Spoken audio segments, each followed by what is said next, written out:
할렐루야. 오늘 하루 첫 시간을 기도의 자리로 나오시고 말씀을 사모하는 여러분들 축복합니다.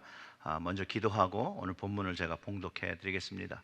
하나님, 오늘 이 아침의 첫 시간 하나님의 말씀을 듣기를 소원합니다. 하나님께서 주시는 말씀에 성령의 감동이 되게 하시고 성령의 충만을 얻어 오늘도 주님을 바라보고 주님을 신뢰하며 하나님을 찬양하고 하나님께 감사드리는 예배의 삶 살게 하여 주시옵소서. 이 모든 말씀 우리 구주 예수님의 이름으로 기도드렸습니다. 아멘.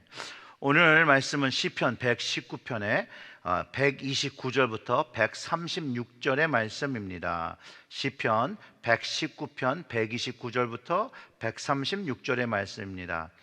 주의 증거들은 놀라움으로 내 영혼이 이를 지키나이다.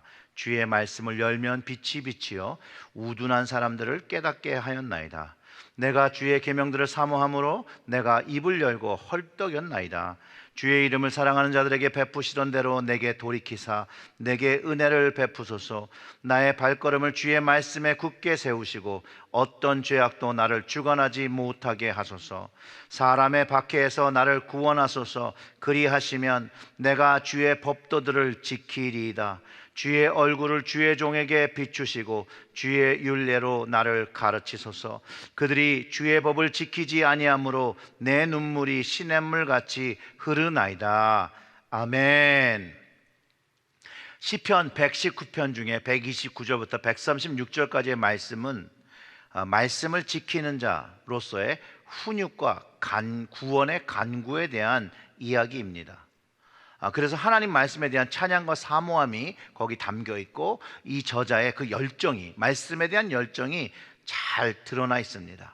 그래서 결국 하나님의 말씀만이 자신의 삶을 다스리고 구원에 이르게 하는 것이라고 고백하면서 계속해서 하나님의 말씀으로 자신의 삶을 다스려 주시기를 간구하는 그런 시입니다. 그가 먼저 이렇게 고백합니다. 주님의 증거는 놀랍다. 하나님의 구원의 방법이, 이스라엘 백성과 자신을 인도하시는 방법이 인간의 생각을 초월한 방법으로 인도하셨고 그 중에 하나님의 그 말씀의 능력이 있음을 고백하고 그 말씀이 자신의 영혼을 지키는 신비함이 있다는 것을 고백하고 있습니다. 여기서 말하는 하나님의 말씀의 신비, 하나님의 언약과 확고한 구원, 보호하심, 그리고 긍휼과 공의가 자신의 영혼을 지켜주는 능력이라고 고백하고 그것을 신비함이라고 말하는 것입니다. 그래서 이렇게 얘기하죠. 주님의 말씀이 빛과 같아서 어둠 속에 헤매는 것 같을 때 길을 가르쳐 주시게 하는 것처럼 우둔한 사람들을 깨닫게 해 주신다라고 고백하는 것이죠. 저는 이 말씀이 깨닫게 해준다는 이것을 100% 동의합니다.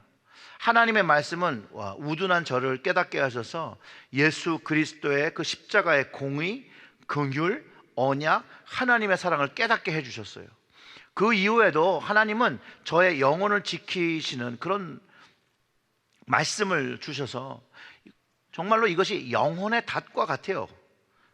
그래서 하나님과 주님 곁에 이렇게 떠나지 않도록 그 중심을 잡게 하고 있는 것이 하나님의 말씀이었다는 것을 제가 말씀드리고 싶습니다. 그래서 우리는 말씀을 사모해야 합니다. 요즘 금요일마다 저희 교회에서 그 선교 훈련을 하는데 거기 그 총무이신 이호영 장로님께서 말씀하신 이야기가 있는데요. 이 말씀을 이게 암송하시면서 본인이 암송하게 된 이유가 말씀을 사랑하니까 암기가 되기 시작했다는 말씀을 듣고 급 동의가 되었습니다. 주님의 말씀을 사모하는 모습, 그 시편 기자 131절에서 얘기하는 것처럼 내가 주의 계명을 사모함으로 내가 입을 열고 헐떡인다라는 표현을 하고 있는데요. 이게 말씀을 사랑하는 자의 모습, 그 간절하고 강렬한 모습을 느끼게 해준다는 거죠. 자발적으로 누가 시켜서가 아니라 정말로 하나님의 말씀을 사랑하면서 하는 것들. 여러분 이런 거 아시죠? 사람이 무언가를 너무 좋아하고 사랑하면 눈을 감아도 그 좋아하는 것이 보입니다. 근데 그거 좋아하는 게 너무 좋아하면 그 눈을 떠도 그 좋아하는 것이 보입니다. 잠을 자도 꿈에서도 보이는 것입니다. 그런데 참 죄 많은 사람이 제가 맞는 게 뭐냐면 옛날에, 아주 옛날에, 이제 어릴 때죠. 세상에서 당구 칠 때 눈을 감아도 당구대가 보이고 눈을 떠도 천장이 당구대로 보이는 그런 것처럼 보였다는 거죠. 처음에 클럽 다닐 때도 그 클럽 음악 소리, 그 바이브하고 그 장면이 계속 보이면서 야, 시간 나면 언제 가지 라고 했던 그런 생각도 났습니다. 그런데 어떻게 보면 말씀을 제 인생에서 이 시편 기자가 묘사하는 것처럼 이렇게 미치도록 사모한 적이 별로 많지 않다라는 거예요. 하나님의 말씀을 사모해서 헐떡일 정도까지 미치도록 사모한 적이 있나, 제가 이 말씀을 준비하면서 돌아보니까 그렇게 강렬하게 좋아했던 때가 한 번 있더라고요. 바로 대학교 졸업하기 직전의 일인데요. 하나님께서 주신 은혜가 너무 많아서 하나님을 너무 사랑할 때였어요. 그때 말씀을 읽는 거에 너무 미쳐가지고 수업을 갔는데 수업 시간에 수업을 안 듣고 말씀을 막 재밌게 봤던 그런 시간이 있습니다. 인생을 살면서 정말 말씀이 좋고 재밌지만 이 시편 기자가 말하는 것처럼 헐떡일 정도로 그렇게 좋아한, 그때는 그때밖에 없는 것 같기도 하고요. 뭐 그렇게 헐떡이게 좋아하지 않았을지라도 하나님의 말씀은 제가 살아온 인생의 힘이었고 능력이었습니다. 말씀이 없이 살 수가 없고 오늘날까지 말씀이 저의 삶을 다스리는 말씀이고 은혜의 통로이며 하나님을 향한 확신을 주신 그런 것이 말씀입니다. 132절과 133절 보면 주의 이름을 사랑하는 자들에게 베푸신 대로 내게 돌이키사 내게 은혜를 베푸소서. 나의 발걸음을 주의 말씀에 굳게 세우시고 어떤 죄악도 나를 주관하게 하지 못하게 하소서. 말씀은요, 이와 같이 하나님의 은혜를 경험하게 합니다. 그리고 그 말씀의 은혜를 경험하면 죄에서 멀어지게 되는 능력이 되어져요. 그러면서 성령님께서 친히 내 삶에 말씀하시고 내 삶을 다스려 주시는 일들이 내 삶에서 경험하게 되는 것이에요. 그렇기 때문에 말씀은 우리가 살아가는 인생을 판단하는 판단 기준이 되어야 합니다. 134절과 35절에 보면 사람의 밖에서 나를 구원하소서. 그리하면 내가 주의 법도들을 지키리이다. 주의 얼굴을 주의 종에게 비추시고 주의 율례로 나를 가르치소서.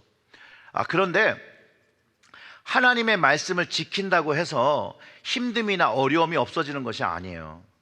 여전히 힘듦과 어려움이 있습니다. 외려 하나님의 말씀을 지키고 살기가 더 어렵고 힘들죠. 그런데 말씀은 결국 내가 하나님을 보게 하고 하나님을 신뢰하고 또 주님의 그 말씀이 내게 주어지면 배우게 되고 그거를 실천하게 됨으로 인해서 하나님의 능력을 소유하게 되는 것이죠. 그래서 시편 기자가 하나님 말씀 안에서 가르침을 구했다라는 거예요. 우리도 마찬가지로 우리 인생의 답이 필요할 때 말씀을 묵상하고 하나님의 말씀으로 답을 얻어야 한다는 것을 우리는 알아야 합니다. 그리고 그 말씀이 지혜를 허락하셔서 우리가 어떻게 말하고 어떻게 행동하고 어떻게 결정해야 하는지도 가르쳐 주시는 거예요. 바로 이게 말씀의 능력이고 이 말씀의 능력이 나의 삶을 다스리게 되는 것이에요. 이게 말씀을 사모하고 말씀을 지키는 사람들의 축복이기도 합니다. 그러나 반대로 주님의 말씀을 지키지 않는 사람들을 보면 시편 기자는 눈물이 시냇물같이 흐른다고 합니다. 하나님의 말씀을 받은 자들은 하나님의 말씀이 이 땅에서 무시되고 모욕되는 현실 앞에서 애통하는 마음을 가지고 눈물을 흘려야 되는 것을 가르쳐주고 있다는 거예요. 또 하나님의 말씀에 불순종하고 패역을 행하는 자들의 그 멸망을 보면서 주님 마음을 이해하며 긍휼의 눈물을 흘릴 수 있어야 합니다. 예수님도 예루살렘에 십자가를 지시려고 할 때 그 성을 보고 우셨던 것을 여러분 기억해야 합니다. 예루살렘에 있는 사람들의 영적 무지, 하나님의 말씀을 거역하고 사는 사람들을 보며 예수님께서 이렇게 말씀하셨습니다. 이르시되 너도 오늘 평화에 관한 일을 알았더라면 좋을 뻔하였거니와 지금은 내 눈에 숨겨졌도다. 날이 이를지라 내 원수들이 토둔을 쌓고 너를 둘러 사면으로 가두고 또 너와 및 그 가운데 있는 내 자식들을 땅에 맺히며 돌 하나도 돌 위에 남기지 아니하리니 이는 내가 보살핌 받는 날을 알지 못함을 인함이니라 하시니라. 사랑하는 성도 여러분, 말씀은 하나님의 뜻과 섭리 그리고 구원의 계획을 담고 있고 나를 향하신 공의를 담고 있습니다. 말씀 안에는요, 나의 과거와 현재와 미래가 담겨 있습니다. 영원한 구원과 영원한 멸망과 심판에 대한 말씀을 담고 있습니다. 그래서 베드로가 이 말씀은 사사로이 푸는 것이 아니라고 가르쳐 주었습니다. 오늘도 겸손한 마음이 되어 성령님의 조명을 받고 깨달으며 그 말씀이 오늘 내 삶을 다스릴 수 있도록 우리는 허락을 해야 된다는 거예요. 퍼미션을 드려야 된다는 거예요. 그럴 때 나의 삶을 다스리는 말씀이 예수 생명과 능력과 구원을 날마다 마음에 새기고 경험할 수 있게 한다는 것이에요. 이것은 하나님의 귀한 선물이죠.